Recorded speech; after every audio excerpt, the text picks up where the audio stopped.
Mega TV நேயர்களுக்கு வணக்கம். பெண்கள்.com நிகழ்ச்சியில் சுபகிரகம் பகுதியில் அனைவரையும் சந்திக்கிறதுல மிகவும் மகிழ்ச்சி. இன்றைக்கி நம்ம என்ன டாபிக் பேச போகிறோம் அப்படின்னா, கிடுகிடுன்னு உயரக்கூடிய இந்த தங்கத்தினுடைய விலை. இதை பார்க்கும் பொழுதே உங்களுக்கு மட்டும் இல்லை, எனக்கும் தான் ஐயோயோ என்னடா ஒரு கிராம் வாங்கிறதே தலையை சுற்றுது போல இருக்குது அப்படிங்கிற மாதிரி தான் இன்றைக்கி நிலவரங்கள் இருக்குது. பொதுவாக குரு பகவான் பெயர்ச்சி, அதாவது வைகாசி மாதம் குரு பெயர்றாரு. குரு தன்னுடைய உச்ச வீடான கடகராசிக்கு அவர் வராரு. சனி பகவான் குரு வீட்டுக்கு இப்போ வாக்கிய பஞ்சாங்கப்படி மாறுகிறார். ஸோ இன்றைக்கி இருக்கக்கூடிய கிரக அமைப்புகள், அதுவும் கும்பராசியில் பார்த்தீங்கன்னா மொத்த கிரகமும் உட்கார்ந்துருக்கிறது. நான் ஏற்கனவே போன தடவை நம்ம இந்த மாசி அமாவாசை பேசும் பொழுது நான் சொன்னேன், அந்த கிரகணத்தின் பொழுதும் உலகத்தில் சில தலைவர்களினுடைய இறப்புகள் இருக்கும், உலக அளவில் நிறைய மாற்றங்கள் வரும்னு. இப்போ நடக்கக்கூடிய போர், பதற்றம் இதெல்லாம் பார்க்கும்பொழுது ஐயோ உலகம் எங்கே போகுது அப்படிங்கிற மாதிரி நமக்கு இருக்குது இல்லையா? ஸோ இந்த தங்கத்தினுடைய விலை உயர்வும் இந்த கிரகங்களை சார்ந்து தான். அப்போது நடுத்தர மக்கள், பணக்காரங்களுக்கு கவலை இல்லை, ஒன்றுமே இல்லாதவங்களுக்கும் கவலை இல்லை. ஆனால் இந்த நடுத்தரத்தில் இங்கேயும் இல்லாமல் அங்கேயும் இல்லாமல் ஒரு பொண்ணுக்கு கல்யாணம் பண்ணணும், இல்லை ஒரு குழந்தை பிறந்திருக்கு, அந்த குழந்தைங்களுக்கு ஏதாவது வாங்கணும். இப்போ நமக்கு மாத சம்பளமே இவ்வளோ தான் குறைவு அப்படிங்கும்பொழுது ஒரு கிராம் நம்ம 15,000 16,000க்கு நம்ம எங்கே போய் ஒரு கிராம் வாங்கிறது? இது ஒரு கனவு மாதிரி தான் நமக்கு இருக்குது. ஸோ நம்ம என்னவான்னா, எந்த ஒரு மாற்றம் வரும் பொழுதும் நம்ம அதற்கு அச்சப்பட தேவையில்லை. அதற்கு ஒரு மாற்று என்பது கண்டிப்பாக உலக அளவில் அது இயற்கை. ஒரு சொல்லுவாங்க இல்லையா, ஜென்ரலாகவே ஒரு இடம் அழிவை நோக்கி செல்லும் பொழுது இன்னொரு இடம் உருவாகத்தான் செய்யும். அதுவும் கிரகங்களை சார்ந்தது தான். ஸோ தங்க விலை இப்படி ஏறிடுச்சு, நம்மளால் தங்கம் வாங்க முடியல, அதற்கும் ஏதாவது ஒரு மாற்று வழி கண்டிப்பாக நம்ம இடையே வரத்தான் செய்யும். அதனால் நம்ம அதுக்காக பயப்பட வேண்டிய அவசியமும் இல்லை. இப்போ இந்த தங்கம் எல்லாம் நமக்கு நம்ம சொல்கிறோம், குபேரனுக்கு பூஜை பண்ணணும், இந்த விரதம் இருக்கணும், இதெல்லாம் இருந்தால் நமக்கு நிறையா தங்கம் சேரும் அப்படின்னு எத்தனையோ பதிவுகள் நம்ம பார்க்குறோம், இல்லை அதை பற்றி பேசுகிறோம். இதெல்லாம் இருந்தாலும் கூட இந்த நாளில் இதை செய்தால் நமக்கு நல்லது அப்படிங்கிறது இருக்குது. இதை நான் ஏற்கனவே பல முறை நான் சொல்லியிருக்கிறேன். இப்போ நீங்கள் ஒரு வைரம் வாங்கணும் அப்படின்னு சொன்னால், சனிக்கிழமை வரக்கூடிய அஷ்டமி திதி அதில் போய் நீங்கள் வைரம் வாங்குங்க, நிறைய சேரும் நமக்கு. ஒரு அம்மா கூட என்னை சமீபத்தில் பார்க்கும்போது சொன்னாங்க, மேடம் தாந்தேராஸில் வெள்ளி வாங்க உனக்கு நிறையா சேரும். நீங்கள் நான் வெள்ளி வாங்கினேன், இன்றைக்கி வெள்ளி விலையே எங்கேயோ போயிடுச்சு, எனக்கு அது லாபம்தான் மேடம். ஸோ ஏதோ ஒன்று உங்கள் அறிவுரையில் நான் ஒரு நல்லது எனக்கு நடந்தது அப்படின்னு சொன்னாங்க. ஸோ அது ஒவ்வொருத்தரும் எடுத்துக்க கொள்ளக்கூடிய ஒரு விதம் அப்படின்னு கூட நம்ம சொல்லலாம். ஸோ இந்த தங்கம் வாங்கிறது, இப்போ எல்லாருக்குமே தங்கம் ராசியாக இருக்குமா அப்படின்னு கேட்டிங்கன்னா வாங்குவாங்க, ஆனால் அடகு கடையில் தான் போயிருக்கும் அந்த தங்கம். அவங்களால அதை மீட்டு வரவே முடியாது. நிறைய பவுன் வச்சுருக்கேன், ஆனால் எதுவுமே நான் போட்டு அனுபவிக்கலை, எல்லாமே அடகு கடையிலையும் பேங்க்லேயும் வச்சுருக்கேன் அப்படின்னு சொல்கிறவங்களும் ஏராளமான பேர் இருக்காங்க. ஸோ இந்த தங்கம் அனுபவிக்கிறதுக்கும் நம்ம ஜாதகத்தில் எந்த கிரகம் ரொம்ப ராசியாக இருக்கணும் அப்படின்னு பார்த்திங்கன்னா குரு பகவான் தான். ஸோ குரு நமக்கு ஜாதகத்தில் அனுகூலமாக இருக்கணும். அதே மாதிரி சனி பகவானும் அனுகூலமாக இருக்கணும்.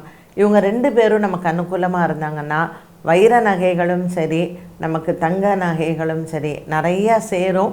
சேருவதோடு மட்டுமல்ல, நம்ம போட்டு அனுபவிக்கவும் முடியும். இப்போ நம்ம பார்க்கலாம், இந்த சில மாடல்ஸு, சில ஸ்டார்ஸ் எல்லாம் ஒரு வைர நகைகள்லாம் போட்டு அட்வர்டைஸ்மெண்ட்டுக்கெல்லாம் வராங்க. ஸோ அவங்க அது எல்லாத்தையும் வாங்குறாங்களா அப்படிங்கிறது இல்லை, பட் அவங்க போட்டு அனுபவித்து அவங்க அதில் ஒரு ஃபோட்டோ எடுத்து வீடியோ எடுத்து அவங்க அதை எப்போவுமே ஒரு மெமரி மாதிரி கூட அவங்க எடுத்து வச்சுக்கலாம். பட் அதை அவங்க சொந்தமாக்கிக்கிறாங்கன்னா இல்லை. அண்டு நகை அட்வர்டைஸ்மெண்ட்டுக்கு வரவங்க எல்லாருக்குமே அது போட்டு அனுபவிக்கக்கூடிய ஒரு பாக்கியம் இருக்கும். வாங்கிட்டு போகிறவங்களுக்கு இருக்கா அப்படின்னு பார்த்திங்கன்னா கண்டிப்பாக இல்லை. ஸோ இந்த குரு பகவான், சனி பகவான் ஒவ்வொருத்தருடைய ஜாதகத்தில் எப்படி அமைஞ்சிருக்காங்க அப்படிங்கிறதையும் நம்ம பார்க்க வேண்டும். ஒரு வைரம் வாங்குவதற்கு உகந்த நாள் அப்படின்னா சனிக்கிழமை அஷ்டமி திதியில் நீங்கள் போய் வாங்குங்க. ஏன்னா வைரம் என்பது சுக்கிரனுக்கு அதிபதியாக இருந்தாலும் வைரத்தினுடைய உண்மையான அதிபதி சனி பகவான் தான். அதனால் அஷ்டமி அப்படிங்கிறது 8, சனி பகவானுக்கும் 8ஆம் நம்பர். அதனால் சனிக்கிழமையில் வர அஷ்டமி திதி ரொம்ப அது மேல் நோக்கு நாளாக இருந்தால் இன்னும் நல்லது. ஸோ நமக்கு நிறைய செல்வம் வளரும். ஸோ இந்த அஷ்டமி திதி சனிக்கிழமையில் வைரம் வாங்கிறது ரொம்ப விசேஷம். தங்கம் வாங்கிறது என்றைக்கு வாங்கணும் அப்படின்னு பார்த்திங்கன்னா, அதே சனிக்கிழமையில் வரக்கூடிய ரோகிணி நட்சத்திரம். இது தங்கம் வாங்கிறதுக்கு ரொம்ப ரொம்ப உகந்த நாள். பொதுவாக குரு பகவானை பொன்னன் அப்படின்னு சொல்லுவோம். குரு பகவானுக்கு இன்னொரு பெயர் வந்து பொன்னன். இந்த வியாழக்கிழமையில் நம்ம போய் வாங்கிறது நல்லதா அப்படிங்கிறத விட சனிக்கிழமையில் வர ரோகிணி நட்சத்திரம் வந்து ரொம்ப விசேஷமானது. அன்றைய நாள் நம்ம தங்கம் வாங்கினால் நமக்கு நிறைய தங்கம் சேரும் அப்படிங்கிறது உண்மை. இது நிறைய பேருக்கு அனுகூலமாகவும் நடந்திருக்கு. இந்த மாதிரி அவங்க போய் தங்கம் வாங்கி இன்றைக்கி நமக்கு விற்கக்கூடிய விலைவாசியில் நம்ம கொஞ்சம் கொஞ்சம் காசு சேர்த்து அதில் இந்த குருவி சேர்க்குற மாதிரி 1 கிராம் 2 கிராம் இப்படி மெதுவாக நம்ம சேர்த்தாலே நம்ம குழந்தைங்க வளர்கிறதுக்குள்ளே ஓரளவுக்கு நம்ம தங்கம் பசங்களுக்கு கொடுக்கக்கூடிய ஒரு அசட்டாக வேணால் இருக்கலாம். பட் இந்த இன்வெஸ்ட்மெண்ட் இதில் பேசும்பொழுது கோல்டில் இன்வெஸ்ட் பண்ணாதீங்க, அப்படி ஆயிரும் இப்படி ஆயிரும் இப்படி பல கருத்துக்களையும் நிறைய பேர் சொல்லும் பொழுது அவ்வளோதான். நம்ம போட்டுக்கிற அளவுக்காவது நமக்கு நகைகள் வேணும் இல்லையா? ஸோ தங்கம்ங்கிறது நமக்கு ஐஸ்வர்யம், மகாலட்சுமி. அதனால் கொஞ்சம் நம்ம சேர்த்து வைக்கிறதோ இல்லை நம்ம வாங்கிறதோ அப்படிங்கிறதோ நமக்கு அது தேவைத்தான். ஸோ அதனால் நீங்களும் என்ன பண்ணுங்கள், சனிக்கிழமை அஷ்டமி திதியில் வைரமும் சனிக்கிழமை ரோகிணி நட்சத்திரத்தில் நம்ம தங்கமும் வாங்கினால் நமக்கு வந்து இந்த ஐஸ்வர்யங்கள் எல்லாம் சேரும். நீங்கள் இதே மாதிரி சனிக்கிழமை அஷ்டமி திதியிலையும் மகாலட்சுமிக்கு சாயங்கால நேரம் உட்காந்து பூஜை பண்ணலாம். நீங்கள் வந்து சாயந்தரம் 6 to 7 சனிக்கிழமை சாயங்காலம் அஷ்டமி திதியில் மகாலட்சுமி பூஜை பண்ணாலும் நமக்கு ஐஸ்வர்யம் சேர்வதற்கான ஒரு வழி. அதே மாதிரி ரோகிணி நட்சத்திரம் சனிக்கிழமையில் வரக்கூடிய ரோகிணி நட்சத்திரம் அன்னைக்கும் நம்ம உட்காந்து மகாலட்சுமி பூஜை செஞ்சோன்னா நமக்கு வந்து ஐஸ்வர்யங்கள் வந்து சேரும். ஸோ இதெல்லாம் சின்ன சின்ன டிப்ஸு தான். இதை நீங்கள் ஃபாலோ பண்ணி பாருங்கள். எல்லாருக்கும் இது ஒர்க் அவுட் ஆகுமா அப்படின்னா அதுவும் கண்டிப்பாக கிடையாது. இது ஒரு சிலருக்கு அவங்களுடைய ஜாதகங்களில் சனி பகவானும் குரு பகவானும் கூடவே சுக்கிரனும் அனுகூலமாக இருக்கும் பொழுது அவங்க இதெல்லாம் செய்யும் பொழுது அவங்களுக்கு அது ஒரு ஆடட் அட்வான்டேஜாக இருக்கும். அதனால் கண்டிப்பாக நீங்கள் தாராளமாக இதை நீங்கள் ட்ரை பண்ணி பாருங்கள். இன்னொரு முக்கியமான விஷயம் என்ன அப்படின்னு பார்த்தீங்கன்னா, இது வந்து உங்களுடைய இப்போ உங்களுக்கு வந்து சனிதசா நடக்கிறதுன்னு வச்சுக்கோங்களேன். இந்த சனிதசா நடக்கக்கூடிய காலத்தில் சுக்கிரபுக்தி நமக்கு நடக்கிறச்சையும் இதை வந்து நம்ம ட்ரை பண்ணி பார்க்கலாம்.